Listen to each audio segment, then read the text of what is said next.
Verdadeiros, sejam bem-vindos ao canal A Verdadeira História. Como nós dissemos, a história é longa, nós dividimos então em 4 partes. Essa aqui é a terceira. Deem likes, inscrevam-se, chamem mais gente para participar com a gente, tá? Para tornar esse canal cada vez mais vivo. Vamos continuar a verdadeira história. Trata-se do naufrágio do barco que ficou conhecido no Brasil inteiro, Batomushi 4. Como vocês sabem, o Batomushi partiu a primeira vez da Baía da Guanabara, depois a Capitania de Portos pediu que ele retornasse ao porto. Então aqui nós tratamos da segunda partida. E quando ele partiu pela segunda vez, ele estava balançando ainda mais do que na primeira. Olha só, um barco parte dentro de uma baía e já vai balançando suspeitamente. E o vento estava forte, dentro da Baía da Guanabara.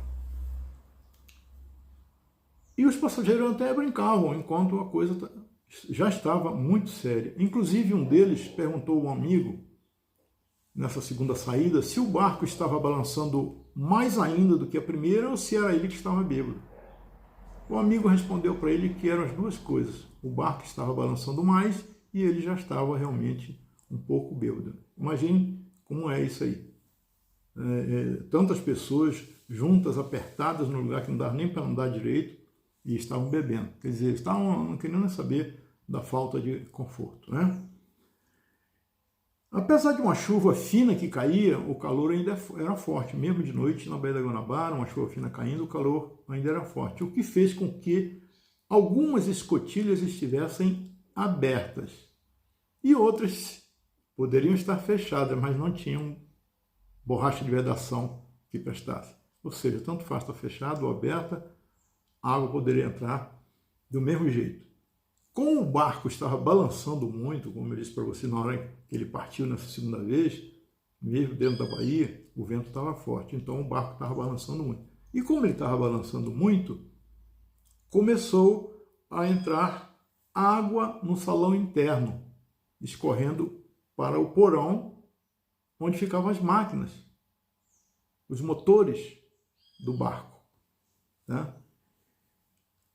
Lembra aquele sanitário que eu falei para vocês que foi modificado? Um sanitário de navio, sanitário de barco, ele tem uma válvula que permite só saída de água. O passageiro usa o barco sanitário e a água que ele usa para dar descarga sai, porque a válvula permite. Mas a válvula não permite entrada de água externa. Como modificaram esse sanitário, o vaso sanitário, tiraram a válvula, tiraram essa válvula. Grande engenharia. Vocês sabem que quem fez a reforma foi um engenheiro civil e não um engenheiro naval. Com o barco balançando, o que aconteceu? Entrou água pelas escotilhas, entrou para o salão interno, escorreu para o porão onde estavam os motores e o vaso começou a verter água para dentro do navio. A água do mar entrava pelo vaso, porque não tinha válvula para conter, né? Essa entrada, então, começou a entrar água também pelo vaso modificado, né? Isso foi, inclusive, testemunhado por vários passageiros que tentaram usar esse sanitário. E quando chegavam lá, viam como que eles iam usar. Na verdade, o vaso estava vertendo água do mar para dentro do sanitário, naturalmente, para dentro do barco. O comandante Camilo Faro da Costa, lá na cabine de comando, acelerou mais um pouco o barco, olhando para o relógio, porque ele queria logo chegar lá se Deus quisesse, né, chegar logo em Copacabana, cumprir o que ele tinha que fazer, né? O pessoal via os fogos de artifício, ele voltaria, ancoraria o barco e iria para a casa dele, né, conforme Deus quisesse. No entanto, o que ele notou foi que, estranhamente, o barco não correspondia à sua aceleração. Ele acelerava e o barco ficava no mesmo lugar. Só que ele não sabia é que a casa de máquinas já estava inundada e os motores estavam parados. Entendeu? Acelerava, o barco não ia para frente.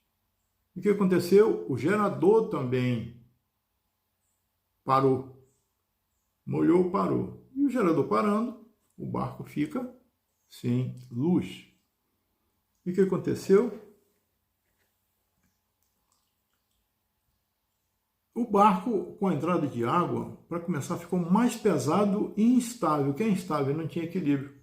Que nós sabemos que botaram peso em cima, colocando aquele deck, uma marquise de concreto, e ele ficou igual aquele brinquedo que eu falei para vocês, o João Bobo. Estranhamente balançando igual o João Bobo. Quando o comandante tentou acelerar, que o barco não obedeceu, mesmo ele não sabendo que os motores já estavam inundados, mas aí ele notou que era realmente, que representava o começo do fim. Porque o barco ficou à deriva, sem motor e às escuras. Imagina, cheio de gente bebendo, mas não ia nem para trás nem para frente, né? E não tinha luz. Então ele ficou à mercê das ondas. O barco ficou à mercê das ondas e foi exatamente aí que realmente a tragédia que já estava prevista se transformou realmente em tragédia. Foi quando 3 ondas em sequência bateram no barco. Aí fez ele balançar de um lado para o outro. Mais ainda, 3 ondas em sequência bateram nele. Ele não estava andando, ele estava lá parado, estava à mercê das ondas. Bateram 3 ondas em sequência. O que aconteceu? O barco balançou demais. Aquelas mesas que eu falei para vocês com tampo de mármore e que não estavam presas no convés, elas dançaram lá dentro do barco igual bola de boliche. As pessoas também. Pessoas caíram, né? E junto com as mesas. Houve um momento que se concentraram pessoas e as mesas de um lado só do barco. Ora, o barco já tinha perdido o centro de gravidade. Já estava balançando igual um brinquedo, porque estava mais pesado em cima do que a parte de baixo. A parte de baixo não tinha equilíbrio nenhum. O que aconteceu? Ele capotou. Quando jogou as mesas e as pessoas para um lado só, o barco capotou. E ele capotando, ele afundou. Ele inclinou ainda mais, capotou e logo em seguida afundou. E faltavam apenas, quando aconteceu isso, quando ele capotou e afundou, faltavam 2 minutos para o ano novo. Menos de 2 minutos para o ano novo. Os passageiros que estavam nos convéses foram esmagados pelas mesas soltas e pesadas e não presas. Estavam dançando dentro do convés, deslizando de vinho e amassava, esmagava os passageiros. Aqueles que não foram esmagados nos convéses pelas mesas foram arremessados ao mar, na hora do afundamento. Aqueles que estavam na parte interna do barco afundaram com ele. Aí a tragédia já estava realmente acontecendo. Aquele ajuntamento humano ficava tentando se manter à tona, boiando de qualquer jeito, porque eles não tinham colete salva-vidas, todo mundo foi arremessado ao mar do jeito que estava. Então, eles tinham que tentar boiar de qualquer jeito. Imagina, na escuridão, criança, gente tonta, gente bêbada, o barco afundando e sem colete salva-vidas. E o mar, aquela parte, e isso antes da saída da Baía da Guanabara, já estava extremamente violento. E aí o barco afundou, né? E aí, tragicamente, inclusive, a gritaria de terror se misturou com a alegria dos fogos de artifício que estavam pipocando naquele momento na Bahia, na praia de Copacabana.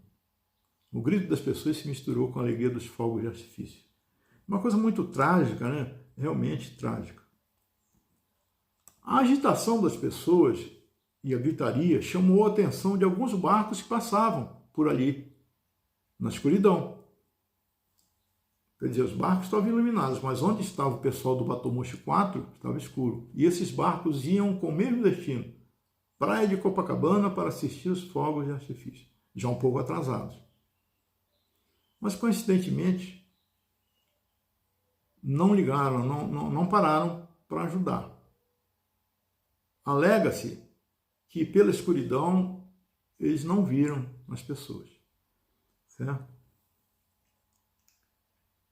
Inclusive, eles disseram depois que a escuridão impedia a visão. Inclusive, muitos dos passageiros transformados em náufragos, transformados em vítimas, foram mortos, atropelados por aqueles barcos.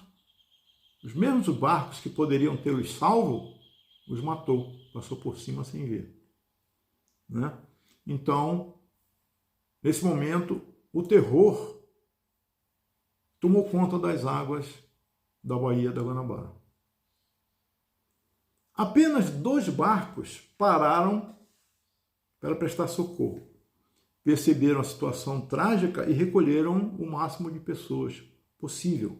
Um desses barcos era uma simples traineira do pescador Jorge Souza Viana, que também seguia para Copacabana com a família. Seus olhos, treinados em muitos anos de mar, perceberam uma estranha mancha branca na água.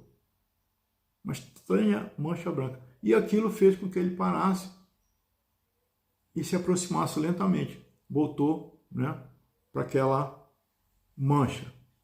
Né? O que era aquilo ali? Né? Era a polpa do Batomushi 4 antes de afundar completamente. A polpa branca do navio afundando, o pescador viu e voltou para ir ver o que era. Lógico que quando ele desligou o motor e deixou o barco aproximar lentamente, claro, porque se ele entra com motor e entra com velocidade, lá ia acontecer a mesma coisa que teria acontecido com os outros barcos que passaram sem ver e sem socorrer. Então ele se aproximou lentamente, porque era um cara experiente e tal, mas o que aconteceu? Ele foi cercado imediatamente pelos náufragos. Cercado mesmo. E foi um pandemônio, porque todos queriam embarcar, cada um por si, lógico, nessa hora de pavor, e ao mesmo tempo. Então o que ele fez? Ele ficou com receio, o pescador ficou com receio, ele teve que ameaçar, inclusive, alguns. Os mais afoitos ele teve que ameaçar. Por quê? Porque se aquele pessoal sobe tudo ao mesmo tempo no seu barco, que era uma embarcação pequena, ele também afundaria, ele também viraria, e ele e sua família, em vez de socorristas, iriam se transformar também em vítimas, em náufragos. Então ele teve que, né, ser duro e ameaçar, né, os náufragos desesperados para que não acontecesse mais uma tragédia. Mesmo assim, ele salvou 31 pessoas. Né? Ele recolheu 31 pessoas entre mulheres e crianças, ele deu preferência. Né? Porque 31 pessoas, mais do que isso, mais do que essa quantidade, a sua pequena embarcação, a sua traineira não suportaria. E eles realmente se juntariam ao Batomushi 4. Né? Então ele jogou ao mar tudo que podia da sua traineira, né? Tudo que representasse carga, né? Talvez até a sua caixinha, seu cooler, jogou tudo fora para quê? Ele é muito experiente, pegou, jogou para servir de salva-vida e também para dar espaço para levar mais gente, para deixar o seu barco mais leve, jogar como salva-vida e caber mais gente. Então ele ainda trouxe 31 pessoas de volta ao porto, e assim pode-se dizer que o nosso amigo Jorge Souza Viana foi o que partiu primeiro daquele espetáculo macabro, né, daquele centro de tragédia, foi o primeiro a retornar ao porto da Baía da Guanabara com o primeiro grupo de sobreviventes do naufrágio do Batomushi. Outro barco, entre os dois, claro, que parou, foi um iate chamado Casablanca, que também socorreu muita gente. Da cabine do comando, o dono do barco viu pontos claros boiando na água e mandou o marinheiro se aproximar daqueles pontos. O que era isso? Era resultado das roupas brancas que os passageiros do Batomushi usavam para participar da festa, da viagem do Réveillon, né? 88, 89, 1988, 1989, assisti Falco na praia de Copacabana, e foram todos de branco, e foi esse detalhe que os salvou, porque o dono enxergou, realmente foi pontos claros, boiando na água, e resolveu se aproximar. Então levou muita gente também, porque iate já era maior que a traineira do nosso amigo pescador, né? Nem por isso tira importância nenhum dos dois, né? Aqueles que escaparam com vida, que subiam sobreviventes, logo entravam em pânico, ao saber que seus parentes não tinham tido a mesma sorte, não tinham sido salvos. Então era um momento de alegria pelo salvamento e logo em seguida pânico, pela tristeza de ter perdido entes queridos. Quase nenhuma das famílias inteiras escapou intacta do naufrágio. Como eu disse para vocês lá no início, tinham muitas famílias completas lá dentro, então praticamente nenhuma voltou completa para o porto. Das 142 pessoas que estavam a bordo do Batomushi 4, vejam só, 142 pessoas, e era um barco pequeno, mas maluco em instabilidade. Das 142 pessoas presentes naquela noite, de 31 de dezembro de 1988, 55 perderam a vida. De 142, 55 perderam a vida. Quer dizer, ao final, todo mundo perdeu, não é? Porque mesmo os que se salvaram, perderam alguém. E participaram de momentos de terror, momentos de horror, que provavelmente nunca mais esqueceram. Meus amigos verdadeiros, este é o canal A Verdadeira História. Nós vamos depois fazer o vídeo da quarta e última parte da história, dessa trágica história. Infelizmente, a gente tem que contar. E obrigado pela participação, obrigado por tudo que vocês fazem pelo canal, continuem ajudando a sobrevivência dele. Espero vocês na quarta-feira ou antes, dependendo da exigência de vocês mesmos. De repente, a vontade de saber, a indignação de saber o restante dessa história é muito grande.